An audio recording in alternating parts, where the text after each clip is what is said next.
Welcome to the virtual edition of BMO IFFSA Toronto 2020. Today we're going to be talking about Irrfan Khan, our very dear Irrfan Khan, the man, the actor, the legend. With a very, very accomplished panel, directors who worked with him, directors who wanted to work with him, actors who admired him, actors who worked with him, actors who've known him since his NSD days. Dada, when did you first meet Irrfan and what was your very first impression of him? I think I met him just after, I think, a press show of Vicky Dona, a preview of Vicky Dona, and he came to me and Juhi, and he was really he was quite impressed, and he just came and told me that I want to work with you. Let's do something together. Can we collaborate? I said, even I was really happy that, and at that time, Irrfan was actually the real international star of our film industry. He had worked with some of the best directors around the world and India too. So I felt really honored and quite a privilege that he asked me that to collaborate. And since then, I think we were in touch. I would show him my films, and he will react. So he found something very spiritual, I think, about my films. So I don't know why and how, but and then that's how we connected also between us. Yeah, and then of course, finally we worked in Piku. So that's right. And we were supposed to work on many other projects that we were talking on. But yes, I think that these are that's what I remember when I first met him. And what was your impression when, even maybe before you met him, what was the sort of sense that you got of him? Like when you met him, or well, I think when he watches a film, I think he dives into it so much, of course, like everyone else. But something happens to him, for example. So, for example, he saw a Vicky Donor, but what I hope what everybody saw in Vicky Donor, he saw the director and the writer possibly. He possibly saw me, So I think that's a special quality that he had. I think so. Seeing a film, you see the person behind and the integrity behind. I think that's so wonderful of somebody getting it. So that's one thing I think that was his deep quality. For example, when I was actually shooting with him and working with him, he will. I won't do much rehearsals with him because he's not the person who will do much blocking and rehearsal. So he will just tell me, just keep talking, Dada. So I'll just keep talking about not only about the character, about various things, and I think he will try to understand what I am as a person, not personally what I'm trying. So I think that's a very different quality of an actor and an artist, I say. And of course, then we became quite good friends also. So Irrfan is like an addiction, So you really want to go back and work all the time. So he's quite an addiction. Gurinder, I believe Irrfan met you in London not too long ago, and you were talking about working on a script together. Was that the first time you met him, or had you met him at some international film festival? What was the first time like for you when you met him? First time I saw him on screen was in The Namesake. And I was very, very impressed with him in The Namesake. In fact, I thought he was, singularly, the most amazing performer in that film, given the time that he had to create his character, actually. And I remember the scene when he gets news that his mother has died or someone has died, and he was on the end of a pier, and the way he performed the news that your loved one has died physically with his body, his sort of legs gave way underneath him. And it was just an incredibly real moment of acting. And that struck in my head. And then obviously Anoop and I are friends. And so I've seen him in Anoop's work. And then I met him in Cannes about 7 years ago. And I met him walking along the Croisette. And I didn't realize how tall he was. He was very tall. I didn't realize. So he was very tall and he had bleached hair. His hair was all blonde. And then he stopped me and he went, Gurinder Chadha, like that. And I said, yes, hello, how are you? And he said, what are you doing? And I said, oh, I'm working on a film on partition. And I was planning my film Viceroy's House. And he looked at me and he went, Are, what is there left to say about partition? We all know everything there is to know about partition. Why are you making a film on partition? So he sort of gave me a whole lecture, actually. And then I said, okay, well, my film's based on secret British documents that have never been revealed. And then he went, oh. And I said, you look at me and I'm Indian. And I am Indian, but I'm also British. And my perspective will be very different to everything and anything that you might do or an Indian person might do from India. So then we actually had quite an amazing conversation once I was able, he immediately latched onto the fact that he was thinking in a limited way in terms of what I was saying. So much so that then when I was about to make my film, Blinded by the Light, I reached out to him to come and play this British Pakistani father. And he was super excited because, it was playing a different kind of role. And we met, he came to my house in London and we met, we had lunch. And he talked about it. And, like all actors, he talked about making his part bigger. He said, why can't we give him a voiceover? Why can't we make him more the central character? Why? So that was fun. So I thought, okay, so you're like every other actor in that respect, Irrfan, even though we worship you. But we had a fantastic time and took lots of photos and he met the kids. And then he left. And the week after that, he got the news about his illness, sadly. And so then, he went into terrible shock. And so then I moved on, but that was a shame because we'd come that close. But I just want to say, I really loved Vicky Donor as well as a movie. And I think that what I saw in it, I'm sure Irrfan did too, was I thought it was, after a long time, it was a film that really transcended the kind of Indian production values of Indian cinema in that respect. I thought it was a truly international movie in that it could have been released globally, I felt, as opposed to being an Indian crossover movie, if you know what I mean. And in fact, I remember at the time feeling, God, I wish they'd got in touch with me because I could have helped them make this an international movie because I thought the production values of it were so tremendous. I thought it was hysterical, not least because the antagonist was called Chadha. But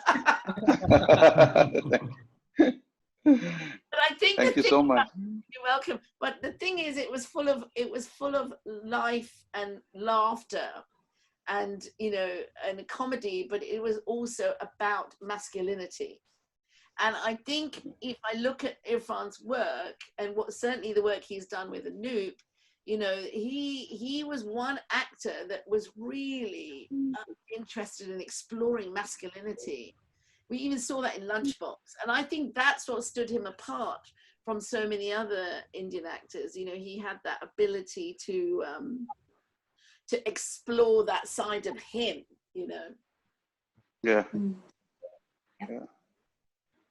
So, Hans, I wanted to come to you now and ask, when did you first meet Irrfan, and what was your first sort of impression of him? I believe you were pretty good friends. Well, I don't know if we were very good friends, but I mean, I've known Irfan since 1993, since I began my career. And, I saw Irfan for the first time. I was editing something called Saat Phere, it was a series of short stories for Doordarshan. And there was a story about a girl who is stuck in an abusive marriage. And the abusive husband was Irfan Khan. So I saw it and I asked the director, I said, who is this fellow?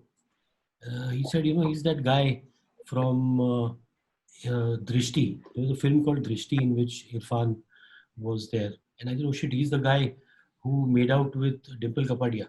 Oh man. So I was actually, the first time when I saw him, I was a bit pissed off because, I remember watching Drishti and saying, who is this guy who's getting, who's with Dimple Kapadia in this film?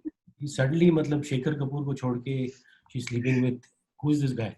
So it started with that, my tryst with Irfan Khan.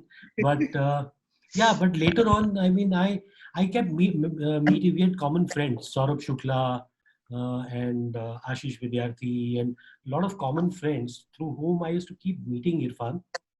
And I mean, Irfan was very disarming in the way he was in his honesty. And I, work-wise, I remember I've watched star bestsellers, Ek Sham Ki Mulaqat with you and Irfan. I mean, that was the first time we really interacted on work. I saw that, and suddenly everybody had sort of typecast Irfan into those evil eyes. Everybody saw his eyes as evil. Okay, he's a good villain material. He had been cast in some film also as a villainous character. And I suddenly saw your short film. Tingmanshu had directed that. And I mean, Irfan was spectacularly charming. And I remember I took the number, I called Irfan, and we spoke for a long time. And he said, kuch karte, we have to work together. And it never happened. And that was the first time, I mean, I really spoke to him. And then we spoke, we used to meet often. We used to drink a lot together. And used to talk a lot of shit. And so he was one of those people with whom I could freely, talk shit with. And I wish, I love directing actors who I can talk shit with.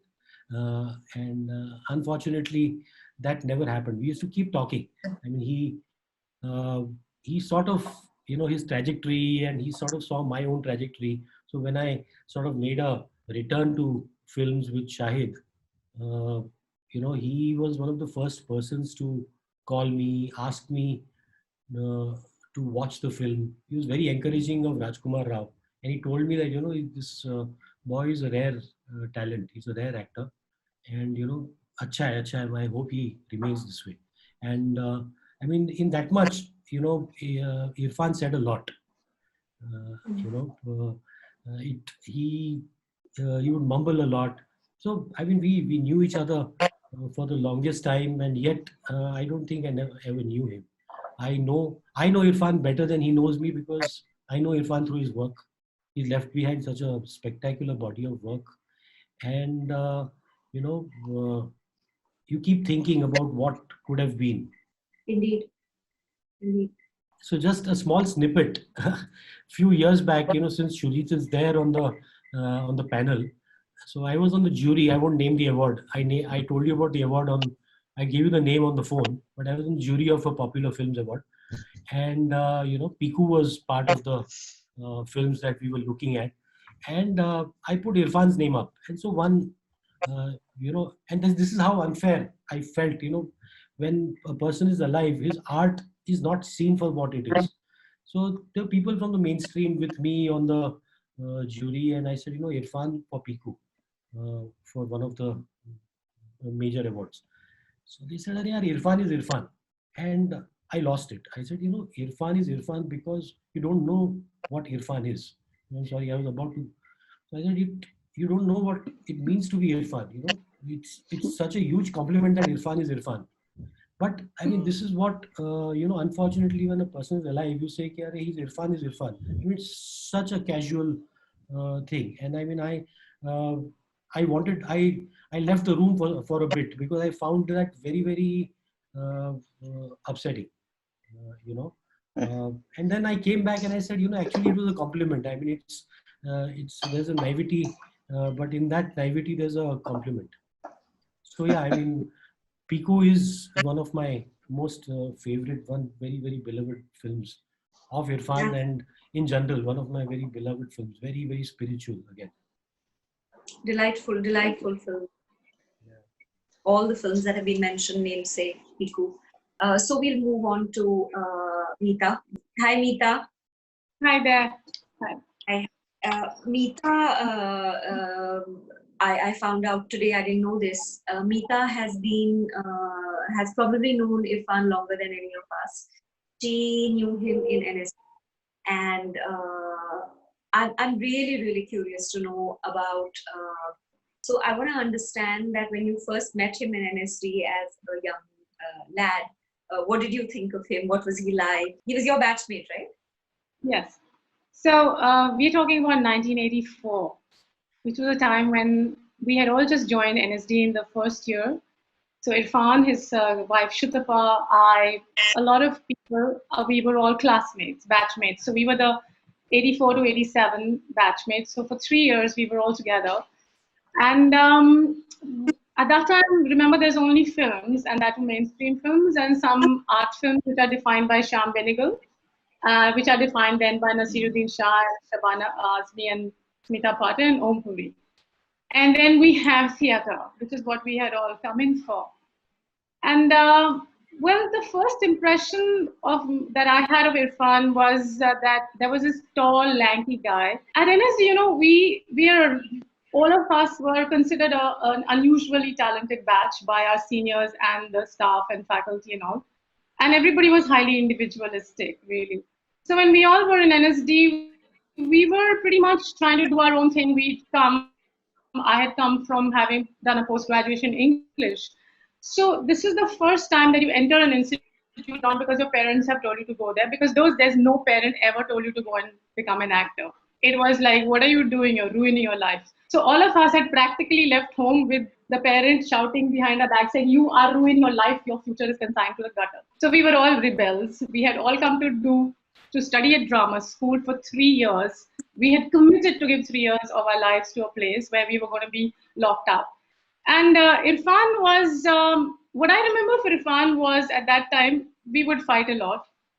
I see photographs of him and me now, old photographs that we all have, is that he's either twisting my arm or pulling my plaid, and he's pointing a finger at me and trying to argue about something with me. And I remember we used to have these wonderful tussles about creative ideas, and he used to love pulling my leg. I could get pulled really easily. I also used to pull his leg a lot because at that time Irrfan was highly influenced by Nasiruddin Shah. He thought Nasir is the ultimate in realistic acting. So everything that he did would somehow look like he was doing Nasir. So the minute we would be in an improvisation in class, or we would be rehearsing for a play, and Irrfan would come on, and he had intently prepared his role, and the minute he would open his mouth and say, Irrfan, Nasir, or Nasir, and he was like, yeah, and we would tease him a lot. You're like trying to be Nasir, which now in retrospective is a really good thing, because I think it pushed all of us, the criticisms we would have for each other, the way we would needle each other, would push us deeper into our own individuality. So that was Irrfan for me, a guy who was not someone, like I had to say it even to his biographer, that I said, please don't ask me to say that the minute I saw him, I knew he was going to be a big Hollywood star one day. I said, we didn't even have an idea about going to films those days, because films was like far away. There was no television serials really. Television actually came in 1986 when we were almost in our final year. This Bunyad and Hum Log came in, and that is when we realized that we may have a career on television. Otherwise, there was just theater, and there was this huge chasm in between, and then there was Bollywood films.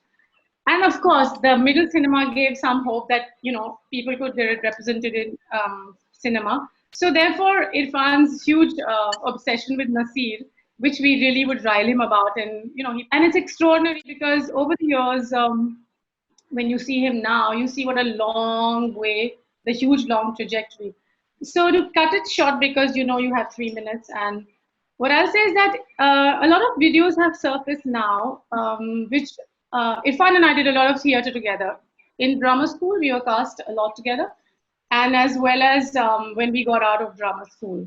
So the thing was, when you see some of his stuff on YouTube now, like there was a play called Blue Horses on Red Grass, which we did in 1987 when we had just graduated. He played Lenin in that, and I played Clara Zetkin, the German communist, who was also Lenin's love interest as well as a colleague. And that video has surfaced. We didn't even know it was recorded at. And it's interesting that Irfan's performance at that time as an actor was about somebody who would get it right. He would get it right. So while he'd moved away from being Nasiruddin Shah, he was still punching it on the beat. He would like, if this was Sa, he would come on the Sa.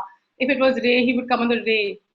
But from there, today, what you see was that he actually became an actor who was from a guy who was doing Saregama, if you take a musical analogy, to a guy who would actually become jazz.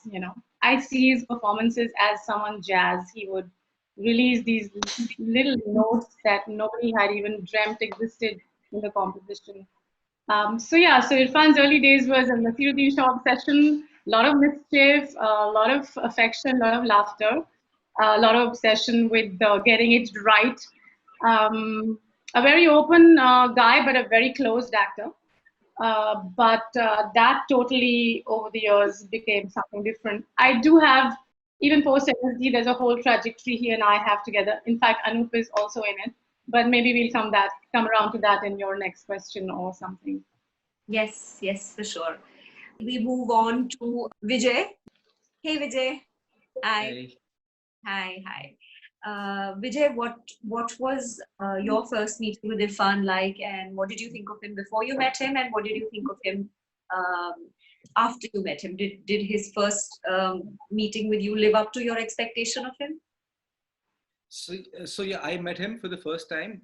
This is 2006, I believe. I was studying at TII at the Film Institute, Pune, with a batch of 19 other actors. We were 20 of us. And one day our head of the acting department came and said, we have Irfan coming in to meet all the students. And we got excited a lot, but there were some boys who got a lot more excited than anybody else. And that's when I realized that some people are crazy about Irfan Khan, because I grew up in a household where movies were not a constant thing. I barely saw any films growing up. Only when I went to the film school, I understood I have to watch films. So in came Irfan, and he was wearing a pista green shirt and beige pants, and the chashma was on his head, and he just completely engulfed we were all clapping and standing and clapping, and he was so uncomfortable. His hands were fidgety. He didn't know what to do, and he immediately sat down and he's like, "Baith jao." So we all sat down. That was my first time I saw him in person. But I understood that my introduction to Irfan as an actor, of course, I don't have much memory of Chandrakanta and all, but I remember back in 2005-06, there was a lot of commercials of Hutch ka Chota Recharge, which Irfan Khan sahab used to do.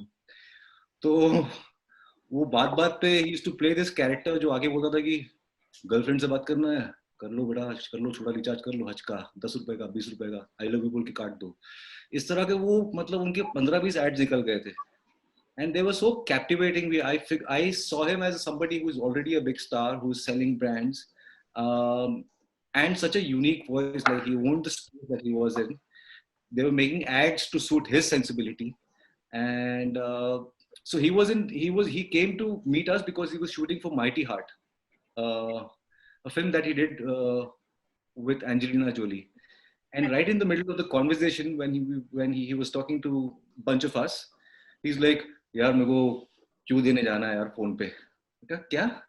So somebody asked him, where are you going, sir? So I have to give cues to Angelina Jolie on the phone.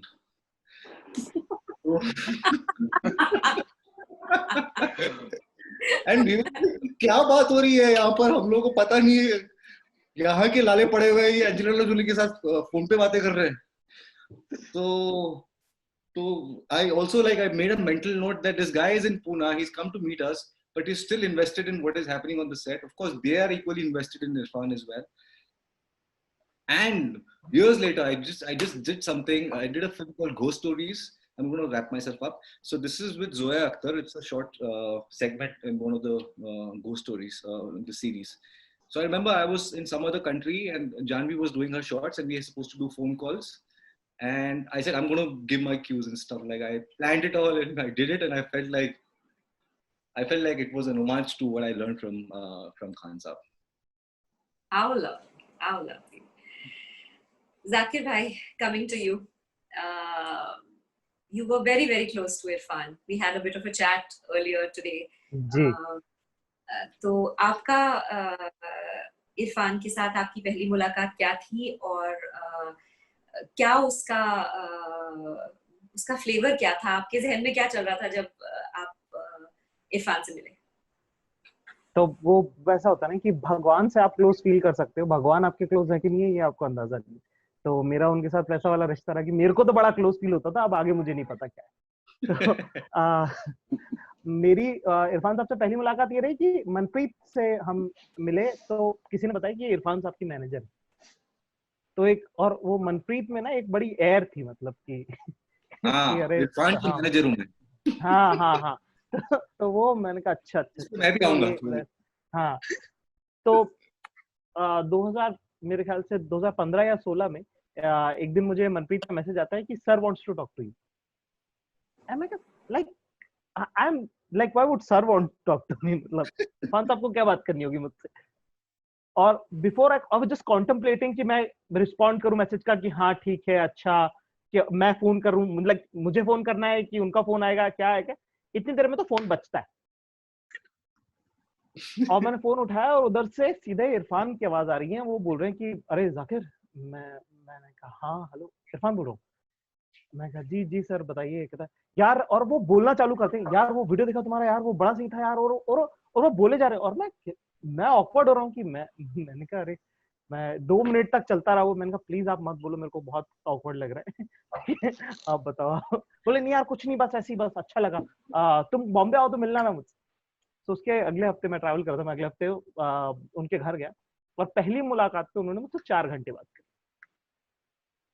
मैं lunch किया, सारे जमाने की दुनिया की जितनी बात हो सकती थी हमने सब कर ली, इंडियन पॉलिटिक्स से लेकर तो how it is being like, what is the context of an Indian Muslim, what is the context of being an artist, stories का क्या इंपॉर्टेंस है और हाउ ही लुक्स। और ना जब मुझे एक बात जो मुझे रियलाइज हुई कि जब वो मुझसे बात कर रहे थे ना, तो वो रॉ एनर्जी देख रहे थे कि तू बोलना, तू और बोलना। कि एक होता ना कि वो खा रहे थे मेरे को कि तू बोलता जा, अच्छा और ऐसे क्यों करता है और वैसे क्यों करता है। मैंने कहा मैं ऐसे करता हूँ। He was very adamant about कि अरे यार तुम खुद कुछ लिखो ना यार, तुमको कुछ भी लिखने का मन करो, तो कुछ भी इंटरेस्टिंग है तो मुझे बताना। मैंने कहा हाँ सर मैं बताऊंगा आपको। And then I was like चलो ठीक है मैं निकलता हूँ। तो मुझे घर, जो नया घर है उनका, उस वक्त वो बन ही रहा था, कंस्ट्रक्ट हो रहा था।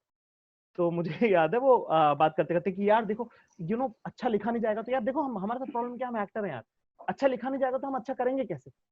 तो हमारे अच्छा करने के लिए अच्छा लिखना बहुत जरूरी है। एक अलग ही डिस्कोर्स है वो। मैंने कभी किसी को किसी इंटरव्यू में भी बोलते हुए मैंने ऐसे नहीं सुना था कि यार अच्छा लिखा नहीं जाएगा तो मैं सुन रहा हूँ।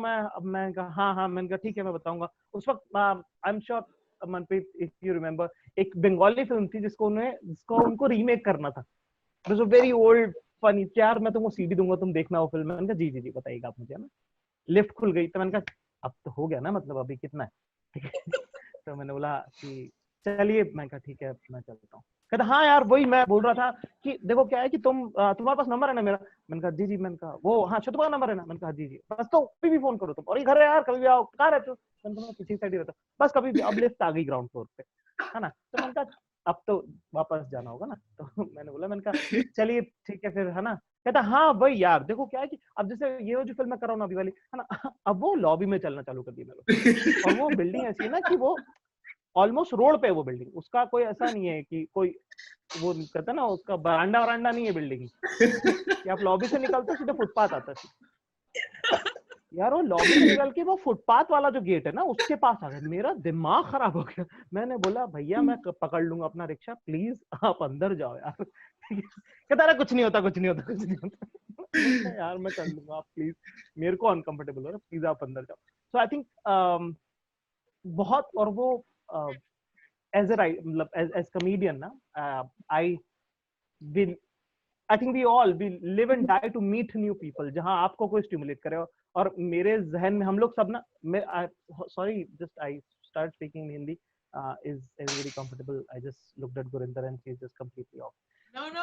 मैं तो बोला थी हिंदी बोली मगर मैं पंजाबी भी अच्छा बोली तो मैं सब कुछ समझ जी आया आपने जब कुछ बोला जी नो प्रॉब्लम तो प्लीज अब तो फ्री तो हम लोग हमेशा नए लोगों से मिलना चाहते हैं और हमारे जहन में लोगों के खांचे बने हुए कि हाँ ये आदमी मिला आप 10 मिनट बात करते हो आपको समझ में आता है कि ये कैसा आदमी है ना आप 5 मिनट में पकड़ लेते हो उसको कि हाँ ठीक है मोटा मोटी तुम ये हो ना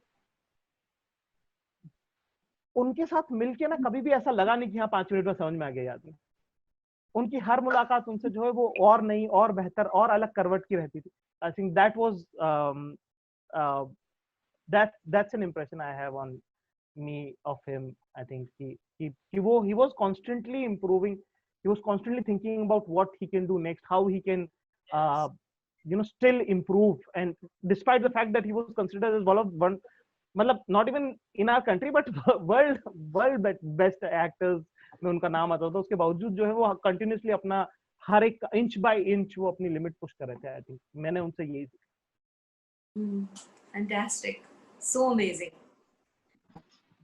Thank you. Yes, let's move to Manpreet, who is in the unique position of knowing him personally as well as a BTS, which is behind the scenes of how he sussed out his work and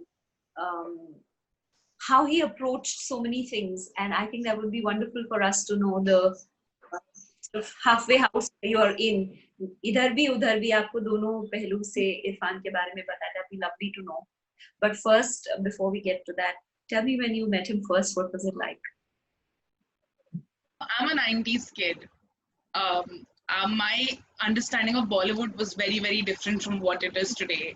And I had seen the show 2005-2006 called Dar, in which Irrfan played. He was a serial killer. It was again a Star Plus show.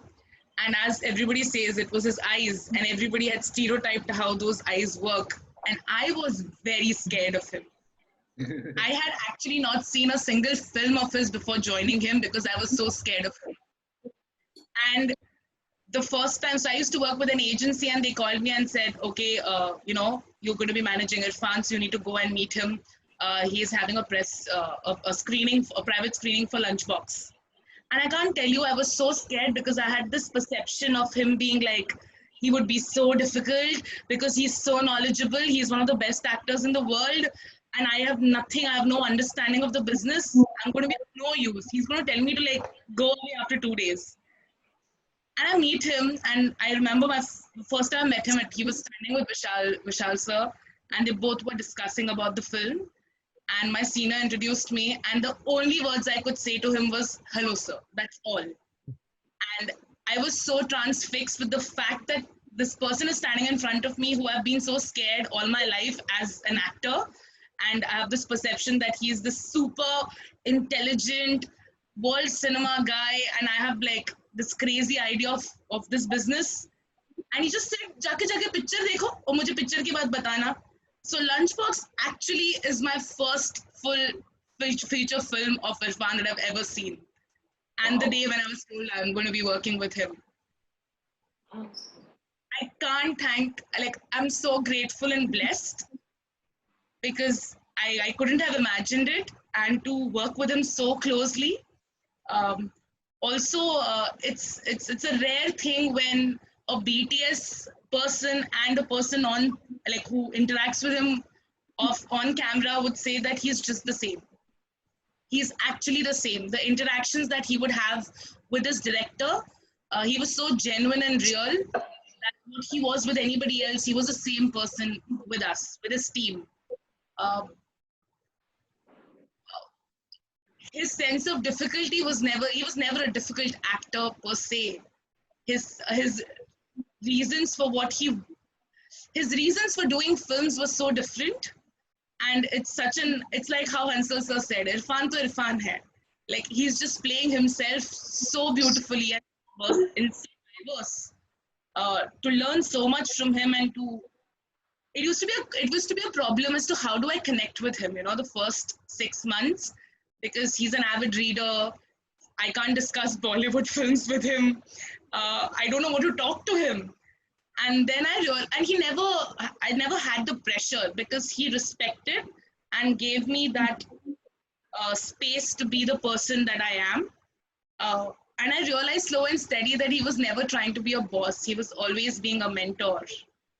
And that is a very rare quality where when the person you report to or the person you're working for actually gives you that respect of being who you are, irrespective of what your experiences, which background you come from, lets you grow with him.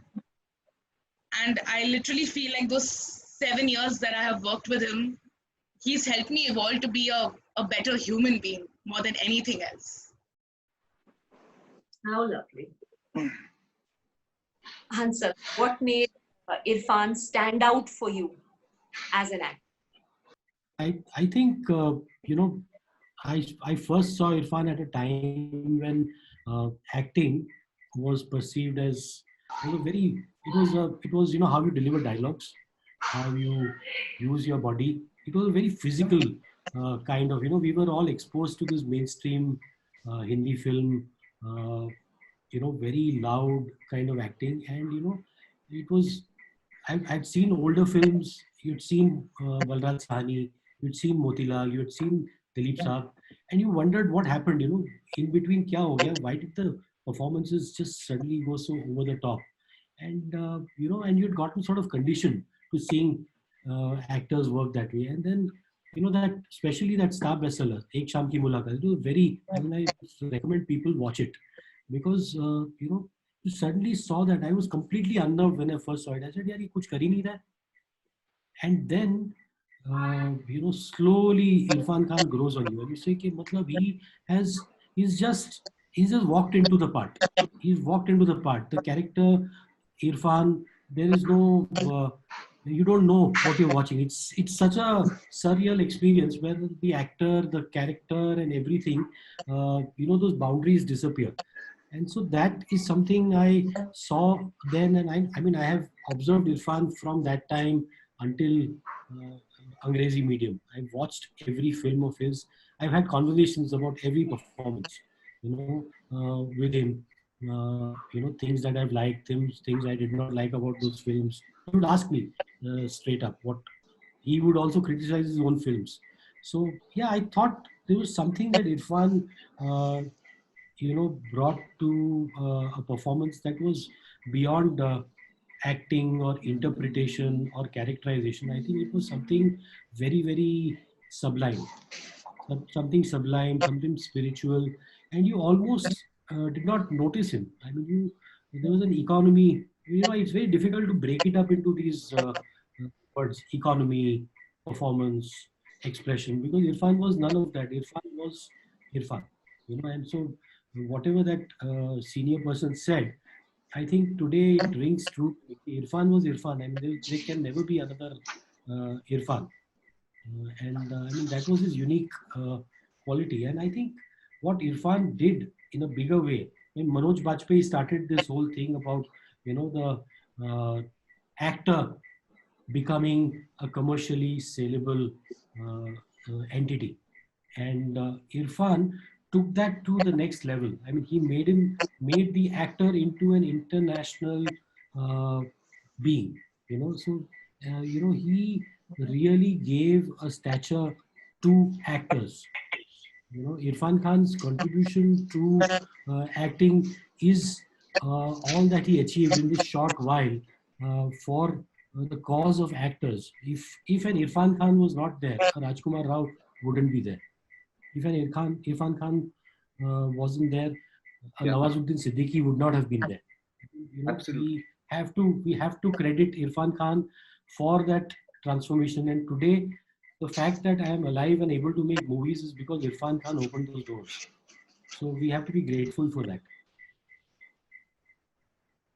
Dada, what made Irrfan stand out as an actor? You worked with him, of course, in Piku. But for you, it would be wonderful to know that when he was on set and his process a little bit, if you could.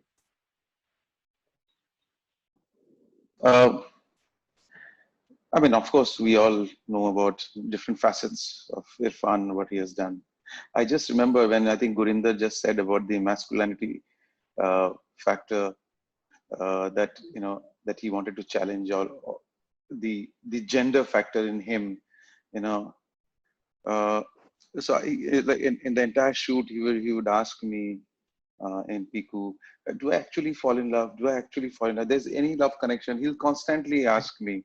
I remember, and we would discuss. I would never give a clear answer because even I was not clear myself. So when me and Juhi were writing the script, then also we left it quite open. So I never could give a clear answer to him, and he will keep asking me. So do I look like I have fallen in love, or do I look like I'm just having a conversation? Right? So I said, you interpret yourself. I can tell you this is the parameters that I think. So I think, so what I learned that, slowly, I think that he has worked in all kinds of films. He was working with all kinds of directors, all kinds of scripts. Scripts were written for him. So I remember one day we were shooting in the ghats of Varanasi. It was night. We were finished shooting around 1 o'clock. And he just told me, Dada, will you wait? Because it was in the winters and it was really beautiful, the ghats of Varanasi. So he said, Dada, baith jao na thoda der. So I said, okay, we'll sit. So after the pack up, everybody went. So we just sat there and we started talking. So we sat there for an hour, and I could see that, what I could feel that there is some kind of he was transforming himself to be more mystic, some kind of a Sufism was, like, we don't have a term for Sufi actor. I think he was more of a Sufi. He was slowly becoming a Sufi actor, where he could, transform into that, it's like going into a trance, So I think that's what was happening, because when I was interacting with, when he got his illness, and then we became much closer during the last 2 years, we spoke quite often, and he was, so I would talk to him about what Zakir said. I'll talk to him about breathing, and he will talk to me for 2 hours, 3 hours only on breathing, or just moving on. And he had so many things planned out. Of course, nobody knew that, that he will pass off so, early. But I think that was his quality, that, he was slowly moving into transforming into a little upper level of possibly when your brain and subconscious way you move on. He was getting away from this novel, conscious, worldly things that's going on. Somewhere he was touching that. I felt, I don't know I'm right or wrong, but, I felt that when he was talking to me, he was going into a different. So his preparation, he was asking him acting, it was quite simple, that he will put everything in his hard disk. It's like, he was not a very method that he will go lots of rehearsals. So in Piku, it is a different problem. Mr. Bachchan is like a method. He will rehearse for hours and hours and hours and hours, and sometimes the whole unit is bored of his rehearsals, but he will not stop rehearsing. And on the other hand, Irrfan will just go and perform, and every take is different. So I remember he gave one license. He had to hand over a license to Mr. Bachchan. So he did something on rehearsal, and then we were ready for take. So in the take, he handed over the license with his left hand. So the shot was not okay, and so Mr. Bachchan stopped. So Irrfan, so आप मुझे right hand से दोगे या left hand से दोगे? So Irrfan never heard of this. He was performing on his own. So he said, sir, you tell me, no, I have no problem. Mr. Bachchan said, you can give it with the left hand, right hand, no problem. But you tell me what. Decide. So he said, sir, I don't know, but you tell me, I will use that. So, that kind of a impromptu he was, so he will, in every take, he will mature and mature. You can go on with him, take after take, and he will keep maturing and keep maturing. So I think that's what he is, so that's what he enjoyed. I think that's what the, I think I would say, not only fun, but, as an art, when you start, maturing yourself every time, I think that's when you become a great artist. Yeah, so I think he was more of a Sufi actor. That's what I have interacted. That's what I could feel. That's so wonderfully put. We'll come back to that. That's a very interesting thought that you brought out about his, the mystic quality of where he was kind of going, not just with his acting, but also with his life in a way. But we'll come back to that, Dada. Gurinder, please tell us what made you, what made Irrfan stand out as an actor on the international level, because you work with some of the finest talents worldwide. What everyone is saying about him is so spot on, and I think that what we as directors like is to work with actors who are so thoroughly engaged with their own talent and their own skills. I liked what you were saying about the spiritual side of him. I agree with that. I think from his little gestures and his movements, he was so in command of his talent that he was channeling it in a funny sort of way, and you never felt that he was acting. He always felt that he was engaged in some higher consciousness that even you might not even know yet. And so by asking you questions, he was just confirming for himself whether he's on the right track. I mean, I never actually worked with him, but I think it would have been quite intimidating to work with him, in some ways, because everything in him, I think, he was always testing you, but not in a mean way. I think more in trying to get to the essence of what it is. What is filmmaking? What is it to stand in front of a camera and communicate? What is the craft? And he is definitely an actor who was really involved in the craft of acting, not just in physically, but spiritually and politically, actually, in terms of the choices he made and didn't make. I mean, I remember my kids being very upset in Jurassic Park when he's in the helicopter and then he dies. Like, they couldn't understand why he died. And then they said to him, why would he take a role where he dies? He should be the hero, he's the scientist. And it got me thinking, well, why? Why did he take that role where he dies, actually? That was an interesting choice, because he could do anything. Why did he take Jurassic Park? And I think it's because he wanted to understand how that system worked, as well as the other things that he did. He was interested to see how do you work. And I think what was interesting for me seeing him in international movies was his accent.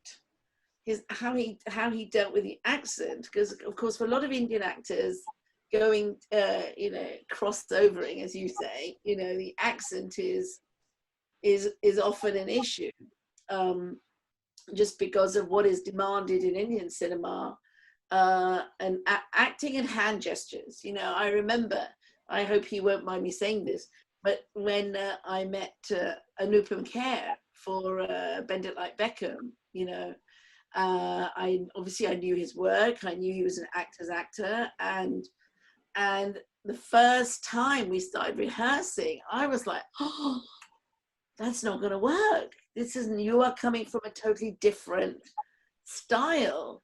And it's because as an actor, he had spent a career fighting for his screen space, I guess, and fighting, you know, to be seen in amongst bigger names, maybe, I don't know. But he was just like giving it full on, you know. And I said to him, you don't have to do that, you know, it's there, it's words, and the other actors complete you. You don't have, it's not all about you, you know, it's the other actors will complete you. And then I just gave him one note. I said, just don't move your arms, don't move your body, don't move your arms, now do it. And then he found the stillness of this dignified father, you know, who had had a lifetime of struggle in Britain. And then so in terms of Anupam and I, he then went on to make so many international films, right, with Ang Lee and God knows what, because of just understanding that difference, you know. But I think with Irrfan, he already had that.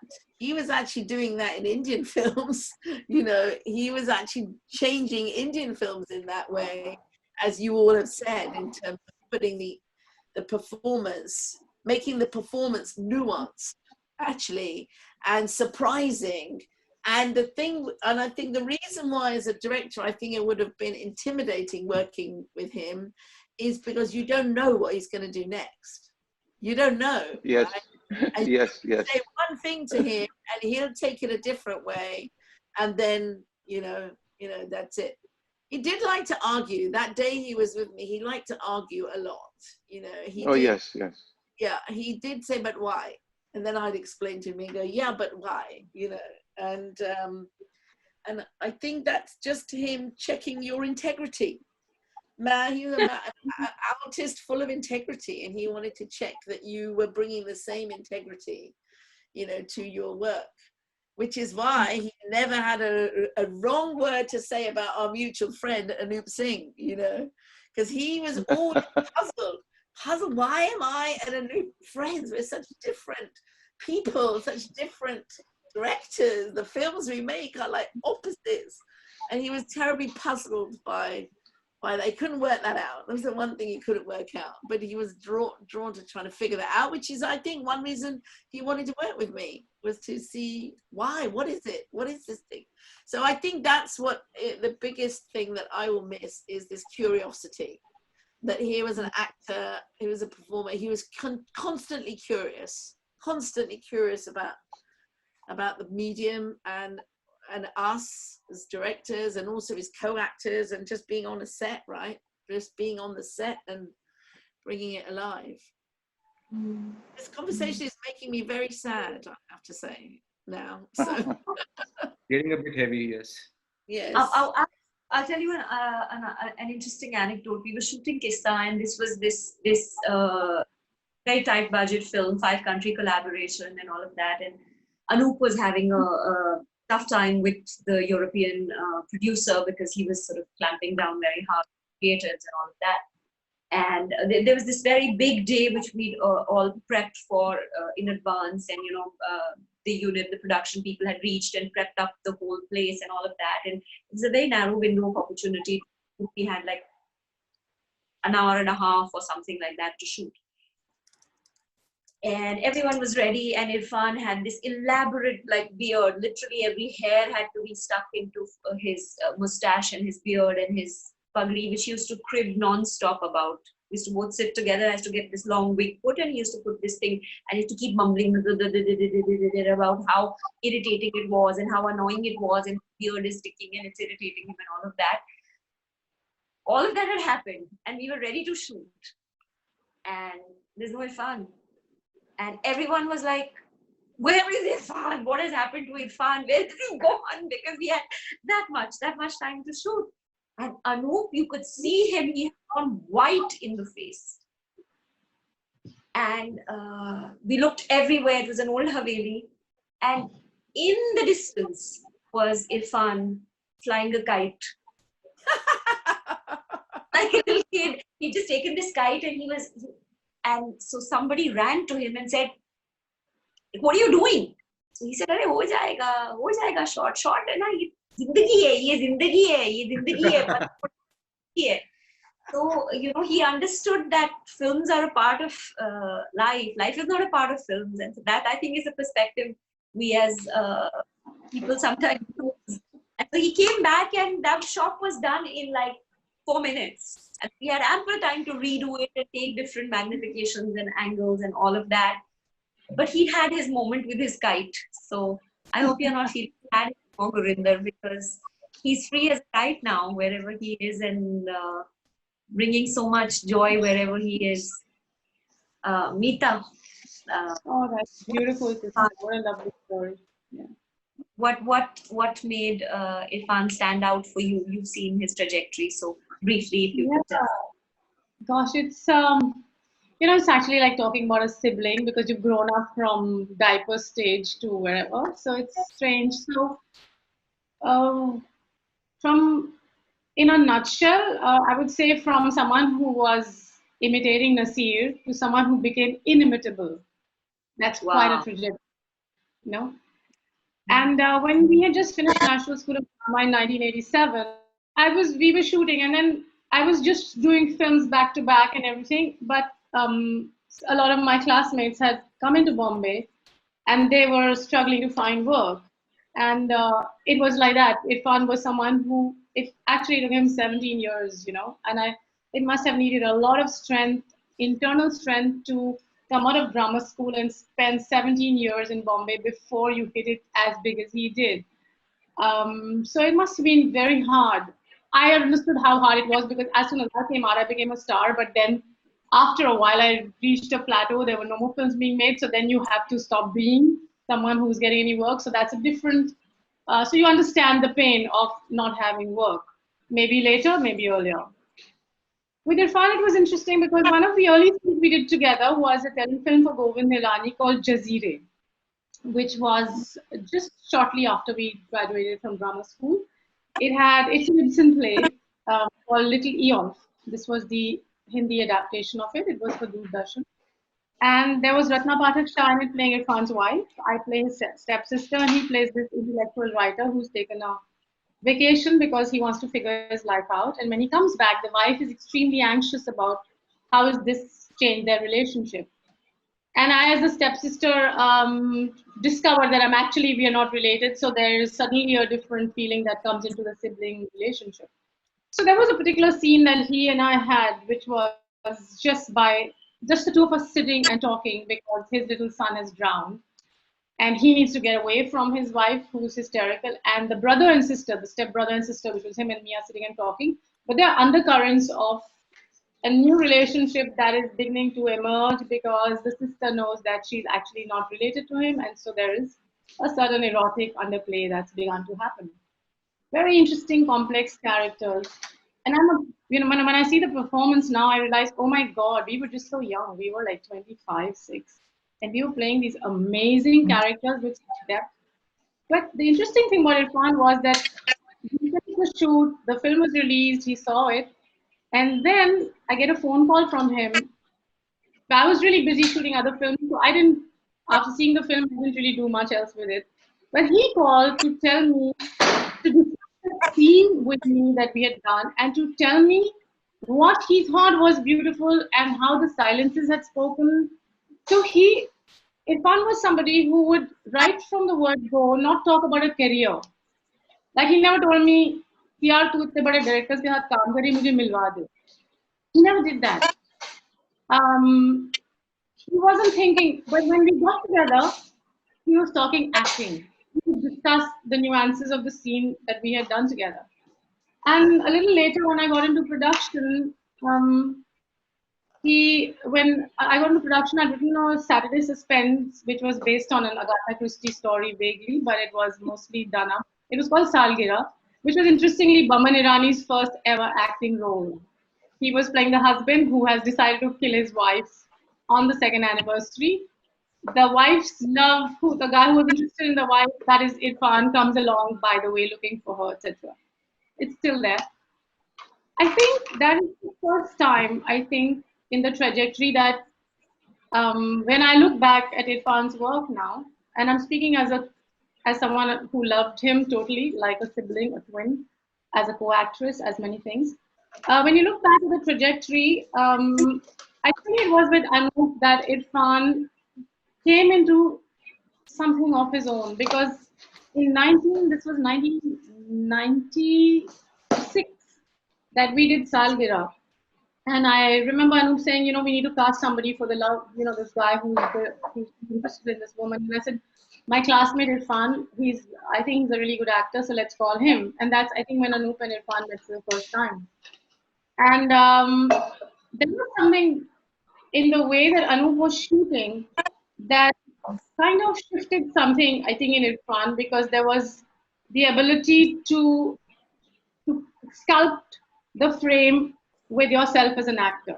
So with Anup, I think Irfan found something that shifted for him and allowed him to connect to the training we had received about the spiritual construct that is the actor in Salgira, this 45-minute drama. Because after that happened prior to that had happened some stuff for Guldar Saab Kirdar, in which you'll find Irfan playing the way a theater actor plays in front of camera, improvising. It's a theater improvisation. It's really not meant for cinema. It's the same Irfan, but he's still trying to play what the director wants. I think with Salgira and with the space that Anup gave and the kind of connection they made, this shift happened. And it is true that Irfan had reached that space within where, like I said earlier, from being someone who would say, like if a young musician does sa re ga ma pa, but if you go sa re re re ga re ga re ga re, you begin to perform with the breath, the moment, almost like a jazz musician. So I think it's true that Irfan had reached a tremendous space within himself. He had become an actor who was impossible to imitate because he was like a jazz musician. A jazz musician rarely ever, plays the same note twice in the same way. Or like a classical Indian singer, So he was like music. Irfan's performances were like jazz music. They were like a fragrance. If you breathe too hard, you'll miss the fragrance. You have to just allow the fragrance to happen. I would say Irfan's performances were really like the fragrance he would just exude from everything that he had internalized. Mita, sorry to wrap up in the next couple of minutes, and I think Gurinder needs to go. So I'd quickly like to touch upon what made Irfan stand out for you, Vijay, and then for you, Zakir. I think I just felt like people, when they say Irfan was being Irfan, I completely disagree with that statement, because the thing is, if you observe his work closely, he's the only actor who's been able to engineer himself for different parts. He's the guy who's played a Malayali character in a film, and he's played a Rajasthani, he plays a Punjabi. He's the most authentic Bengali actor in a film like Piku. The transformation has been massive for me, especially the inner work that he was doing. And the great factor that stands out for me for Irfan is I can never tell what is he going to do next in any scene. You can never predict what this man is going to do, and if he's promised he's going to be leading it this way, he'll surprise you with something. And the ability to be in the truth was something which was so powerful. I consider him as one of the best in the world, and probably one of the top 5 actors that we've ever had on this planet. He's one of them. Oh, absolutely. He makes us all proud. I think if Brando was alive, he would have completely wanted to get an autograph from Irfan Khan. Yes, absolutely, Vijay. Totally. Zakir, आप इरफान आपके लिए as an actor आप क्या कहना चाहेंगे? How would you describe Irfan as being special for you as an actor? I think मेरी हैसियत नहीं है इस पैनल में कि as an actor मैं उन्हें कुछ डिफाइन कर पाऊँ. As in person, I would like to speak about it. Irfan Khan, that boy from Talk, is a story I am trying to imitate. I'm trying to live. He made us all believe that if you are talented and if you work really hard, there is no club which can stop you from entering. वो कि आपकी मेहनत से आपको हर उस club का पास मिल सकता है जो आपके लिए डिनाइड है. और अभी तो क्लब बना दिया उन्होंने.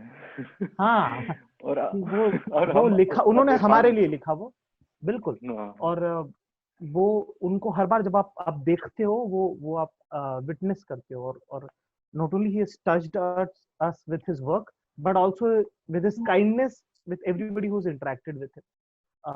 I met him very recently and my interaction have been so rich with him. और मेरे ख्याल से अगर वो मैंने आर्टिकल नहीं पढ़ा होता 2004 में हासिल के बाद कि कैसे उन्होंने एनएसडी में झूठ बोला एडमिशन के लिए कि उन्होंने बहुत थिएटर किया हुआ जबकि उन्होंने थिएटर नहीं किया हुआ था. नहीं किया.